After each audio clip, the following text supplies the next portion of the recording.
Hi, I'm Amy Rosechandler, and I'm a licensed mental health counselor in Rochester, New York. I have a private practice called Clarity Mental Health in Pittsburgh, New York, and it's right near Powder Mill Park. And we're here in the park today to talk about self-care in summer and also to tell you about a class that's coming up. I'm teaching it at Rochester Brainery on August 1st, next Monday at 7 p.m. on how to make your own self-care kit and particularly about self-care in summer. Summer is a great time to practice self-care. Many of us have more flexible routines in summer and it's easier to get outside. The first skill for self-care in summer is to practice some kind of new routine outside for self-care.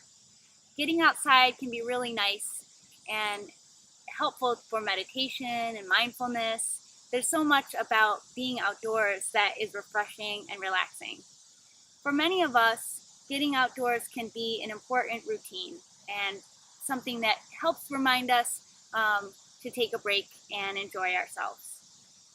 An example of a summer self-care routine that involves being outside might be taking a walk by the beach once a week, taking a night walk after dinner, being able to enjoy a weekly bike ride. These are all things that involve some outdoor routine.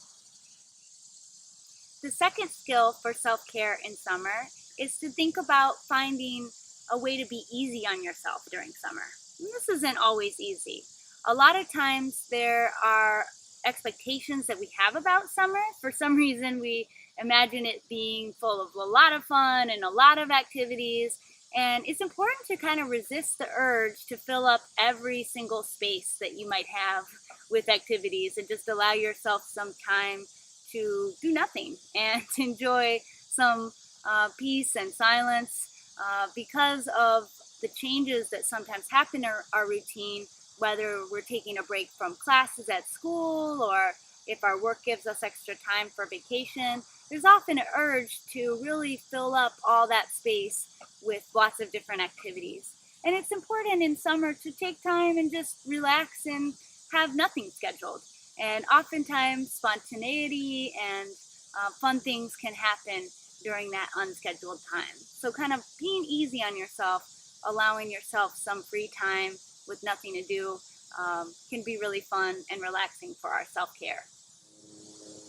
My third skill for self-care in summer is to try mindfulness using nature.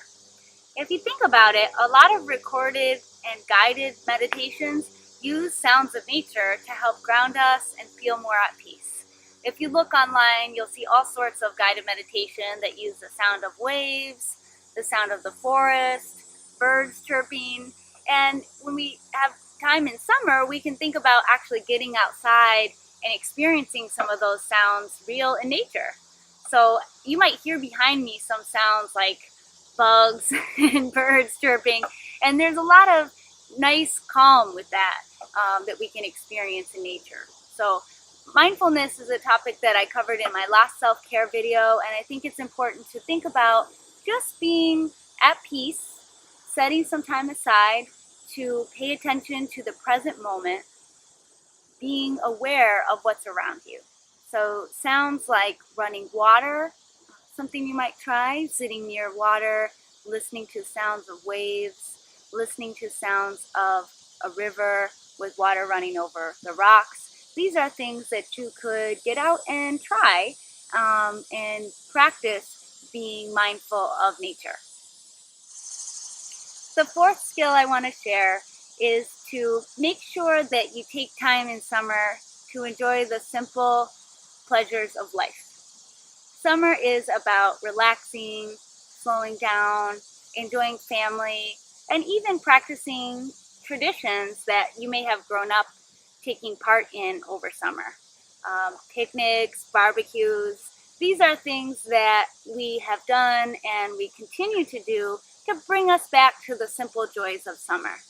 So there may be a lot of expectations about what summer should be, and I talked about that just a second ago, and we don't always feel like we're that swimsuit model or that example of perfect summer family picnic, and that's okay. It's important to enjoy the simple pleasures of summer by letting things go and relaxing and getting time to spend with family, friends, and the traditions of summer. So finding whatever ways that you can to enjoy that and enjoy yourself over the summer is an important self-care skill. Making time for those traditions and those things that bring us back to our roots. Um, so make sure and take time for that. I hope you enjoy the rest of the warm days and all of the beauty that our region has to offer. Many of the self-care skills I've shared today are skills that my clients and I have discussed over the years in our sessions, and I hope that they serve you too. To find out more about self-care and information about mental health, feel free to check out my blog at claritymentalhealth.org, and you'll see all sorts of information there about skills, mental health, and my private practice.